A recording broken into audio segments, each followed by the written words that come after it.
Hostile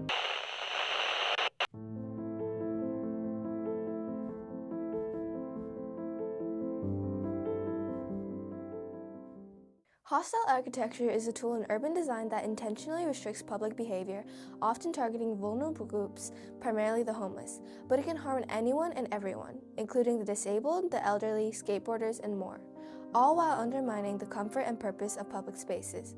Hostile architecture comes in many different forms. Some examples are benches with seat dividers, uncomfortable seats by design, and bumpy metal coverings on subway ventilations. While these examples seem harmless at first, by taking a closer look at the things they achieve, we can better tell why they are designed this way. Benches with seat dividers prevent lying down and rough sleeping, weird designs restrain from sitting for too long, and bumpy metal coverings make it uncomfortable to lay on for warmth during cold months. Urban designers and property owners create hostile architecture to push homeless people away, to improve the appearance of public place and remove the problem from sight instead of fixing the issue. This welcomes tourists and consumers who see a picture-perfect place and encourages them to go there. Yeah, unfortunately for most folks, and an energy that's very pervasive in this city is out of sight, out of mind. If you can't keep up with the rat race, and you need to get out of my way, and you also need to get out of my way and not make me feel bad at the same time, right? So you kind of just get pushed to the side. Everything about you, what you do, your attitudes, your feelings are all a nuisance. Right? Because somehow or another, folks have decided that it's my fault that I'm experiencing homelessness, right? It's my fault that whatever status my life is in at that time, I definitely did whatever to contribute to that. And so I no longer deserve to be treated with the same energy, respect, and dignity as people that are making it. And it's a really, really frustrating and disappointing place to be. People disregard such things as it doesn't personally affect them as much, but the people who are personally affected don't have any choice. There are two main arguments for hostile architecture. The first one is that some urban designers believe and argue that hostile architecture never originates from the intent to harm someone or to make a place uncomfortable, but rather is made to prevent certain behaviors that are unwanted. Which is true, it developed and originated from defensive architecture, and that was the main purpose of it, to deter unwanted behaviors. However, just because hostile architecture originated from that purpose doesn't mean it kept it. Hostile design eventually stemmed off from being defensive, and as its name suggests, became offensive and deterred unwanted people instead. There is a difference between defensive and hostile architecture, and while it is argued where the difference lies or even exists, here's our definitions of it. Defensive architecture is supposed to exclude the people who are disrupting the community or discourage certain unwanted behaviors like smoking or vandalizing places as a way of maintaining peace and health in the community. Hostile architecture goes beyond that and excludes vulnerable types of people, not their behaviors, simply for existing in a space. And there have been many different synonyms for what we now kind of internationally call hostile architecture. Some people call it hostile design, some people call it defensive urbanism, and there are all kinds of variations. However, I think the term hostile architecture itself captures all of it. It's about architecture which includes not only buildings, but cities and urban space and the larger built environment, and it is absolutely hostile. It's not only defensive, and it's not only obsessed with security, it's openly hostile to vulnerable populations. The second argument is that hostile architecture deters crimes like loitering, theft, drug dealing, and gang activities. But why must every pedestrian to pass by be treated like a potential criminal? This kind of architecture affects everyone indiscriminately. Homelessness rates have been at a record high in recent years, with an 18% increase since 2023 and a total estimate of 770,000 people experiencing homelessness in the United States.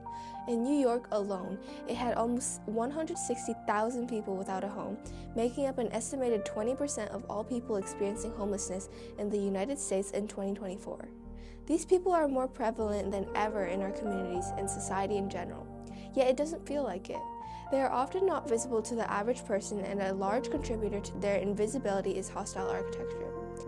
There's always been this underlying assumption that homeless people chose to be this way, and in a way have always been considered responsible for their own misfortune, and that they took it upon themselves and so deserved it.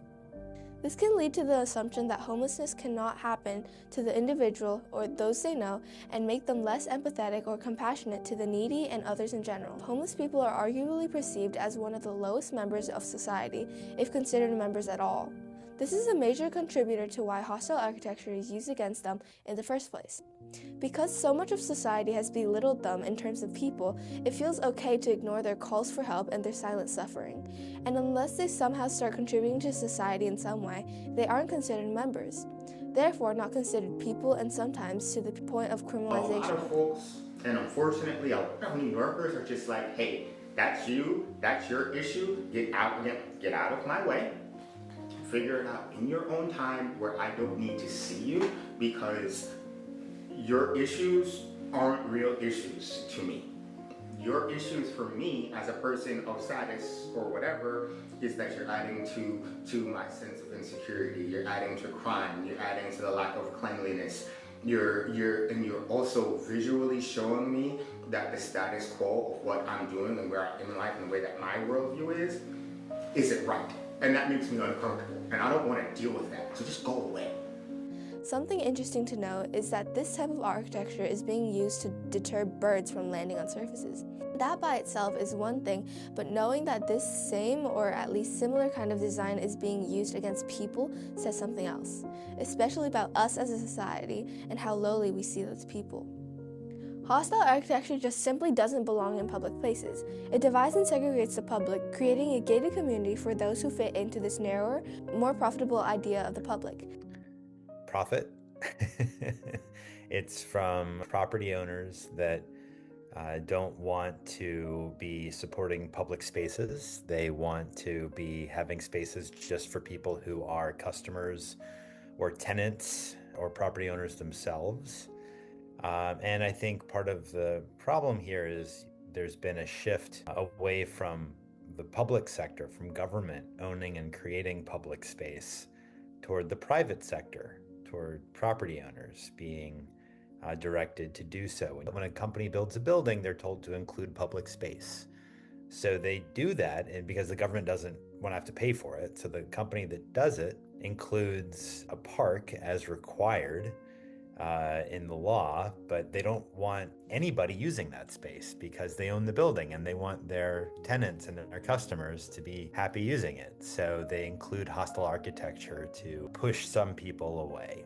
So when you ask why is it hostile architecture expanding or why is it growing, which I think it is, I would say it's because of the phrase I would use is privatization of public space. Neither is it a solution to the ever-growing homeless problem. It actually does the opposite by taking away options from an already limited set of choices, leaving them with oftentimes worse life-threatening options, like relocating to a more dangerous area or sleeping on the ground, making them risk freezing, which in some cases result in death. However, there are many alternatives to hostile architecture, including creating cities that are not hostile and have programs and policies that keep it that way. Another alternative is to do architecture and design that is expressly aware of and sensitive to vulnerable populations, such that you understand what they're going through and you keep that in mind in doing the design so that you are not acting out of hostility. So instead of creating a bus stop with 3 or 4 crossbars so that people can't lay down, redesign a bus stop so that it can be used for sitting and waiting for a bus, but it could also alternatively be used to lay down and rest. Because not only do unhoused people need to rest, all of us need to rest. While these alternatives would be very effective, they aren't easy to do and require a lot of work.